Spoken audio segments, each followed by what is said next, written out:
Welcome dear students. तो आज हम देखेंगे मॉडल एक्टिविटी शीट का सॉल्यूशन। प्रीवियस वीडियो में हमने इसका क्वेश्चन पेपर डाले हैं। अब वही क्वेश्चन पेपर आज हम सॉल्व करेंगे विथ एक्सप्लेनेशन। सो थोड़े से इंस्ट्रक्शंस देख लीजिए। ये क्वेश्चन पेपर है 80 मार्क्स का, मैक्सिमम 80 मार्क्स का क्वेश्चन पेपर होता है आपका, और 3 आवर्स में आपको ये सॉल्व करना है। देन ऑल क्वेश्चंस कंपलसरी होंगे, उसमें अपने अपने इंटरनल ऑप्शंस होंगे। Then next point you have to remember कि आंसर्स आपको पूरे कंप्लीट सेंटेंस में लिखना है। वन वर्ड आंसर्स या इनकम्प्लीट अगर सेंटेंस होगा तो आपको मार्क्स नहीं मिलेंगे। नेक्स्ट और एक पॉइंट याद रखना है कि figures, web diagrams, charts, tables etcetera अगर ये सब ऐसे हो तो वो आपको पूरा कंप्लीटली ड्रॉ करना है। जैसे कि क्वेश्चन में इंस्ट्रक्शन दिए हुए होंगे उस तरह से आपको करना है कंप्लीट वो। फोर्थ पॉइंट आपको याद रखना है कि यहाँ पर कलर पेन पेंसिल्स अलाउड नहीं है। आपको सिर्फ और सिर्फ ब्लू या ब्लैक पेन से लिखना है पूरा paper. So let's start. Section 1 prose. ये reading for comprehension, language study, summary और माइंड मैपिंग, ये सब आपको फर्स्ट सेक्शन में होगा। तो question number 1, read the extract and complete the activities given below. ये 12 मार्क्स के लिए है। तो यहाँ पे एक पैसेज दिया हुआ होगा आपको। तो ये जो सीन एक्सट्रैक्ट है 275 से 300 वर्ड्स का होगा सेक्शन 1 में से। आपकी जो टेक्स्ट बुक में का सेक्शन 1 है, जो पूरे लेसन्स है, प्रोज है, उसमें से तो उसी में से एक एक्सट्रैक्ट या पैराग्राफ इसमें दिया जाएगा, एक्सट्रैक्ट दिया जाएगा। पैराग्राफ मीन्स इसमें बहुत सारे पैराग्राफ्स हो गए। टोटल वर्ड्स 275 टू 300 वर्ड्स का। तो let me read few lines. यहाँ पे आप गेस करो कि ये कौन से चैप्टर में का होगा। It was more than an hour and I was still there searching for a suitable tree to climb and get secured। अब ये फर्स्ट लाइन से आप सोचो कि किस में का होगा, इसमें क्या पॉइंट्स आपको नज़र आ रहे हैं। जैसे कि ट्री टू क्लाइंब, अब ट्री है, कौन से लेसन में है याद कर लो ट्री, और क्यों क्लाइंब करना है इनको, सिक्योर्ड होने के लिए। तो इससे हमको याद आ जाता है ये तो अपना जो लेसन है into the wild 1.6 into the wild lesson है, उसमें जंगल में वो ट्री पे क्लाइंब करना चाह रहा। सिक्योर्ड किससे होना है, टाइगर से। तो इससे आपको हिंट मिल जाएगी। या फिर और नीचे आओ, देखो क्या क्या पॉइंट्स है यहाँ पे पहचानत के आपको। जैसे कि हिलॉक है। देन मेन इज उम्बर ज़रा। उम्बर ज़रा से आप गेस कर सकते हैं कि ये इनटू द वाइल्ड चैप्टर में का पैसेज है। अब उसके बाद आप यहाँ पे A1 देखिए। ग्लोबल अंडरस्टैंडिंग के लिए आपको क्वेश्चन है यहाँ पे, कंप्लीट द गिवन वेब। तो पहले थोड़ा सा एक फास्टली क्वेश्चंस कौन कौन से है देख लेना, उसके बाद डिटेल एक्सट्रैक्ट जो है वो आपको रीड करना है। और ऑलरेडी अभी आपको टाइम है, आप लोग लेसन्स रीड करते जाओ, पूरे लेसन्स रिपीटेडली बार बार अगर आप लोग रीड करोगे तो आपको याद हो जाएगी। एग्ज़ाम के टाइम में ये एक्सट्रैक्ट रीड करना आपको फास्ट आ जाएगा। इस तरह से आप फास्ट क्वेश्चन सॉल्व कर सकते हैं उतने टाइमिंग में। ग्लोबल अंडरस्टैंडिंग एक्टिविटीज़ जो होते हैं वो एग्ज़ाम में या तो फिल इन द ब्लैंक्स हो सकता आपको इस क्वेश्चन में, या फिर ट्रू और फॉल्स हो सकता, या फिर चूज़ द करेक्ट अल्टरनेटिव्स, या कंप्लीट द वेब। इस तरह के क्वेश्चंस आपको A1 में होगी और आंसर आपको फास्ट मिल जाएगा। पैसेज अगर आप एक्सट्रैक्ट में अगर आप देखते हैं तो आपको डायरेक्टली आपको आंसर वहाँ पे मिल जाएगा। तो जैसे कि यहाँ पे है कंप्लीट द गिवन वेब, तो यहाँ आपको science of the vicinity of the village ये सेंटर में है। तो अब इसके 4 क्या साइंस है वो लिखना है, यानी आसपास में विलेज है। तो ये कैसे पता चला राइटर को, तो जाइए आप पैसेज में देखिए फास्टली। तो यू कैन सी देयर एक बॉक्स में आप लिख सकते हैं the lantern of a farm. Farm में उसको लैंटर्न दिखाई देता है। Then dropping of blue bulls.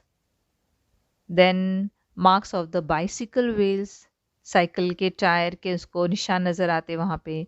Then the sounds of the people talking in a loud speaker, तो उसको दूर वहाँ से आवाज़ें सुनाई देती है, लोग बातें कर रहे हैं लाउड स्पीकर में, तो ये सब साइंस आप उसको नज़र आते हैं. So all this answer it's very easy, extract में से आपको मिल जाएंगे.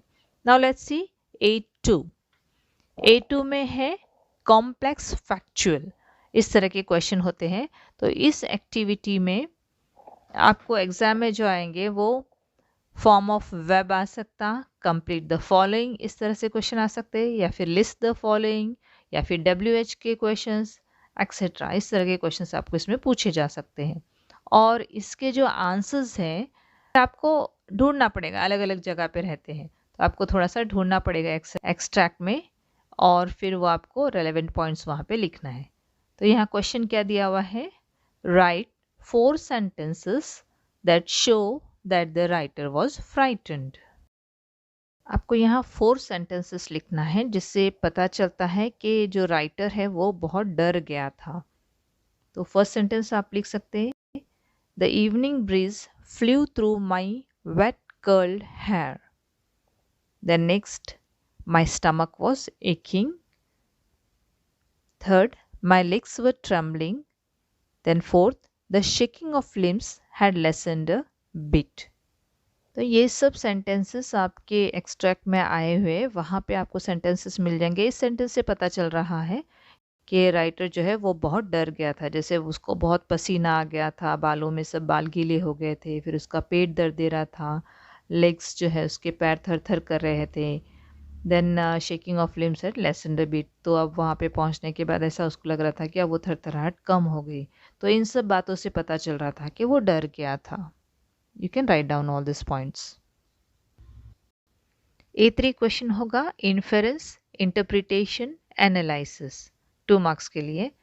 अब ये जो एक्टिविटी है इसमें कभी कंप्लीट द फॉलोइंग या फिर वेब एक्सेट्रा इस तरह के क्वेश्चंस दिए जाते हैं, और इसके जो आंसर्स है वो आपको डायरेक्टली एक्सट्रैक्ट में नहीं मिलेंगे, आपको थोड़ा सा इंटरप्रेट करना होगा, एक्सट्रैक्ट में से समझ के आपको लिखना पड़ेगा.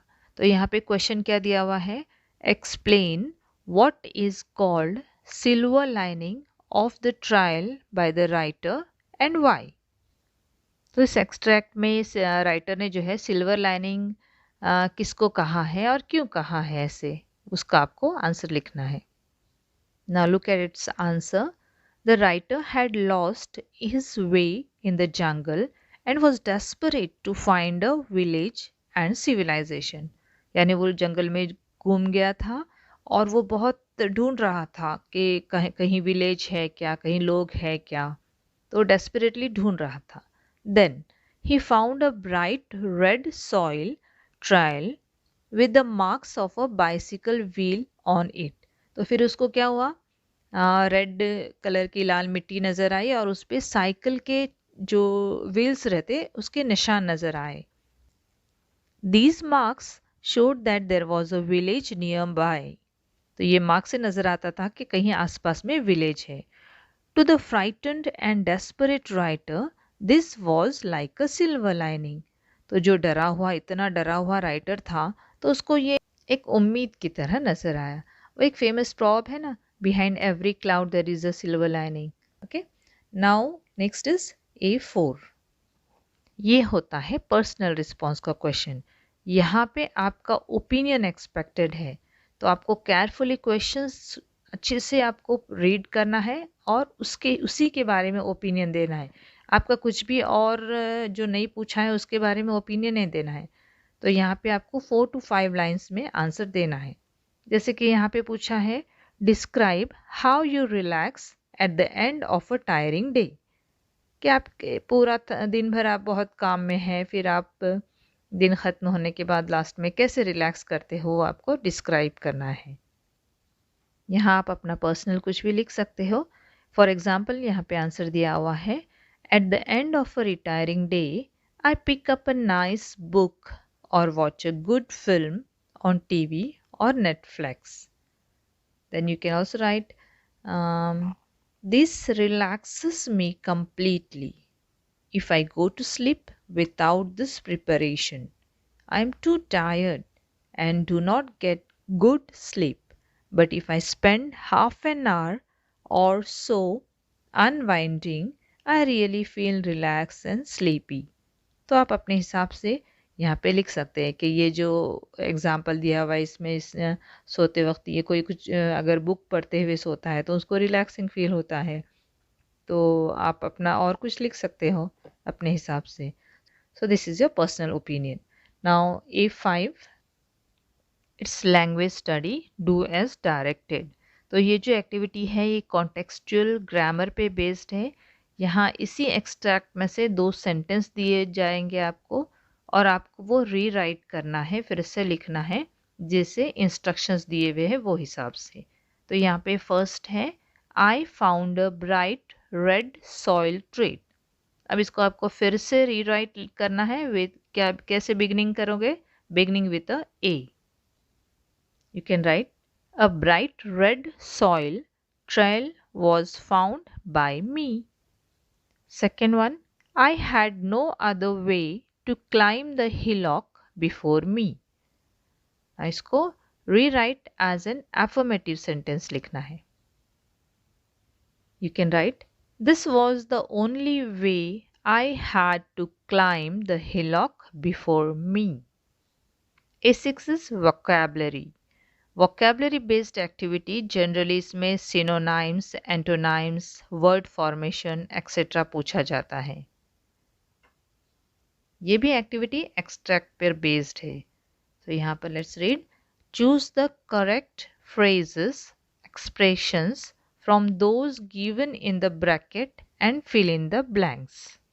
यहाँ ब्रैकेट में दिया हुआ है time and again, to one's heart's content, frantic speed, in a jiffy.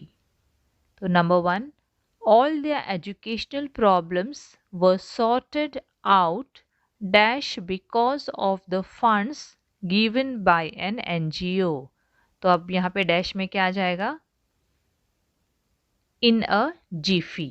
तो अब ये जो ब्रैकेट में दिया हुआ है उसमें से आपको देखना है, तो in a jiffy यहाँ पर fill in the blanks में लिख लेना है. That's so much easy. Then second is Raj ran at a dash to catch the train. Frantic speed. Question number 1B, language study. It is for 4 marks. B1, do as directed, transformation of sentences. इस activity में non textual grammar होता है। यहाँ instruction के हिसाब से आपको sentence को फिर से रीराइट करना है। तो कोई भी ग्रामर पूछा जाएगा यहाँ पे। फर्स्ट वन है revenue was obtained through advertising, add a question tag.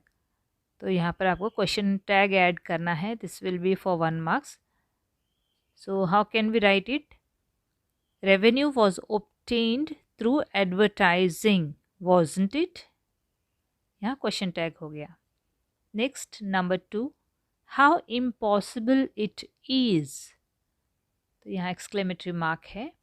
अब ब्रैकेट में क्या दिया हुआ है? Rewrite as an assertive sentence. तो इसको असर्टिव सेंटेंस कैसे बनाएंगे? It is really impossible, simple sentence कर देने का। जैसे देखो ये, हाउ इम्पॉसिबल इट इज़, उसको बोलेंगे it is really impossible. Now third one, I also solicit contributions from children. Rewrite using the infinitive of the underlined word. तो यहाँ पे underlined word है contributions. तो इसको कैसे लिखेंगे? I also ask children to contribute. तो infinitive में हम to लगाते हैं verb को. Next is B2, spot the errors in the given sentence and rewrite the correct sentence.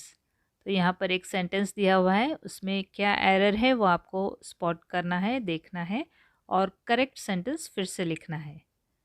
We should not use plastic bags as they are non-biodegradable. तो देखो अब क्या क्या रॉन्ग है इसमें फाइंड आउट करो। We should नॉट यूज नहीं बोलते, हम यूज़ बोलते हैं plastic bags and they are non biodegradable. देखो नॉन की स्पेलिंग क्या है? NON। तो ये 2 मिस्टेक्स इसमें हैं। So this is about question number 1 B. इस तरह से आप क्वेश्चन नंबर 1 में पूरे 12 मार्क्स स्कोर कर सकते हैं। अगर आप रेगुलरली टेक्स्ट बुक रीड करते हो रोज़ाना तो आप ये बहुत इजीली सॉल्व कर ले सकते हैं marks. Question number 2A, read the extract and complete the activities given below. ये भी 12 मार्क्स के लिए होगा। ये जो है वो non textual unseen prose extract है और अबाउट 275 to 300 वर्ड्स हो गए यहाँ पे। तो जैसे क्वेश्चन नंबर 1A में था उसी तरह यहाँ पे भी होगा। अब ये एक्सट्रैक्ट न्यू है तो थोड़ा सा इसको अच्छे से रीड कर लेना है। तो ये ट्रिक आप यूज़ कर सकते हैं कि एक्सट्रैक्ट यूज़ करने से पहले क्वेश्चंस क्या क्या है वो देख लो। क्वेश्चन ए क्या है, A1 क्या है, 2 क्या है, एक नज़र इस पर डाल लें और उसके बाद एक्सट्रैक्ट रीड करें। जैसे कि यहाँ पर है, oil is one of the world's major sources of energy, we depend on it as fuel for heating, transport and generation of power. तो ये पूरा एक्सट्रैक्ट यहाँ पे आप रीड कर लीजिए। अब आपके पास टाइम है तो 2-3 बार भी आप रीड करके समझ सकते हैं। I just give you the answers here. A1 का क्वेश्चन है, choose 2 sentences that describe the theme of the extract. यहाँ पे 4 ऑप्शंस दिए हुए हैं, तो इसमें से आपको चूज़ करना है कि कौन सा जो सेंटेंस है वो इस एक्सट्रैक्ट का थीम डिफाइन करता है, थीम दिखाता है। तो you can write down the answer, the use of different types of oil, इसके लिए आपको 1 मार्क्स मिल जाएंगे। और फिर जो थर्ड वाला है, the formation of crude mineral oil, तो ये 2 आंसर्स से आपको 2 मार्क्स मिल जाएंगे यहाँ पे। नेक्स्ट है A2, complete the following. Crude mineral oil comes out of the earth as dash, तो आपको ये कंप्लीट करना है। तो आप डैश में लिख सकते हैं कि अ थिक ब्राउन और black liquid with a strong smell. एक बार आपने एक्सट्रैक्ट अच्छे से रीड कर लिया, अंडरस्टैंड कर लिया, तो आपको फटाफट पूरे आंसर्स आ जाएंगे। तो यहाँ पे सेकंड है, crude mineral oil originates from dash, तो आप यहाँ पे ढूंढो पैसेज में कहाँ है कहाँ है कहाँ है। तो it's answer will be the carcasses of tiny animals and from plants that live in the sea। तो इससे आपको क्रूड मिनरल ऑयल जो है वो ओरिजिनेट होता है, मिलता है एनिमल्स और प्लांट्स से। Then next is A3, describe the formation of continental drift. तो किस तरह से तैयार होता है ये, उसका आप आंसर है A3। The Earth's crust is split into a few huge continental plates. These move continuously like rafts on a sluggish tide. This movement is called continental drift. यहाँ लास्ट पैरा में इसका आंसर नज़र आ रहा है, यहाँ पे देखो। तो ये ऐसा आपको ढूंढ के लिखना है। Then A4 is, according to you, how can we stop the excess use of energy? यहाँ आपको पर्सनल रिस्पॉन्स देना है कि आप किस तरह से एक्स्ट्रा जो एनर्जी यूज़ होती है उसको किस तरह से आप रोकेंगे। So you can write down your own answer. यहाँ पे एग्जाम्पल दे रहे हैं, we can stop the excess use of energy by using public transport instead of private vehicles and by carpooling। तो हम प्राइवेट अपने कार में वगैरह जाने के बजाय अगर पब्लिक ट्रांसपोर्ट जो होते हैं, रेल या बसेस वगैरह, उसमें अगर जाते हैं तो अपनी ये एनर्जी जो है ये कम यूज़ हो सकती है। उसके बाद we should also grow more trees so that there is lesser consumption of energy for air conditioning. जैसे कि तो अगर नेचुरल हवा मिलती है, हमने अगर बहुत सारे पेड़ लगा दिए तो हमको नेचुरल हवा मिलती है, तो ये जो एयर कंडीशन फैन व AC वगैरह अपन लगाते हैं तो ये एनर्जी बच जाएगी उससे। देन और क्या कर सकते हैं, we should cut down on the excessive use of machines. तो जितने भी हम मशीन्स यूज़ करते हैं तो उसको एनर्जी लगती है, तो हम अगर मशीन्स का यूज़ कम करेंगे तो हमारी ये एनर्जी बच जाएंगी। तो इस तरह से आप अपना पर्सनल रिस्पॉन्स यहाँ पे लिख सकते हैं। तो नेक्स्ट क्वेश्चन है, do as directed. Grammar part, oil is one of the world's major sources of energy. Rewrite it as a negative sentence without changing its meaning. तो आपको ये नेगेटिव वे में लिखना है बट मीनिंग चेंज नहीं होना चाहिए। तो you can write down here, oil is not one of the world's minor source of energy. तो यहाँ पे मेजर था तो यहाँ पे माइनर लिख दिया हमने, और ये जो पॉजिटिव था उसको निगेटिव कर दिए नॉट लगा के। Then next is second one, as this material hardens it becomes sedimentary rock, make it as a compound sentence।